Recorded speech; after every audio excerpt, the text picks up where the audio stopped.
Hello friends, இன்றைக்கி ஒரு சிம்பிளான ரெசிபி தான் பார்க்க போகிறோம். வெண்டைக்காய் பொரியல்னு வச்சுக்கலாம், இல்லை வெண்டைக்காய் சாதமும் வச்சுக்கலாம்.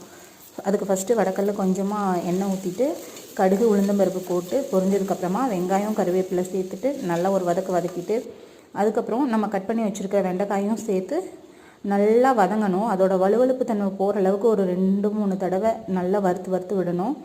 அதை நல்லா வலுவலுப்பு போய் வதங்கினதுக்கப்புறமா அதில் கொஞ்சமாக உப்பு, ஒரு 1/4 டீஸ்பூன் மிளகாத்தூள், ஒரு டீஸ்பூன் மட்டன் மசாலா எல்லாம் போட்டு நல்லா மிக்ஸ் பண்ணிவிட்டு அது நல்லா ஒரு 5 மினிட்ஸ் வதங்கினதுக்கப்புறமா லாஸ்ட்டாக துருவி வச்சுருக்க தேங்காய் பூ போட்டு இறக்கணுன்னா வெண்டைக்காய் பொரியல் ரெடி. நம்ம இதில் தேங்காய் பூக்கு பதிலாக நிலக்கடலையும் அரைச்சி போடலாம், இல்லை எக் இருந்தால் எக்கையும் உடச்சி ஊற்றினோன்னா இன்னும் டேஸ்ட் வேறு லெவலில் இருக்கும்.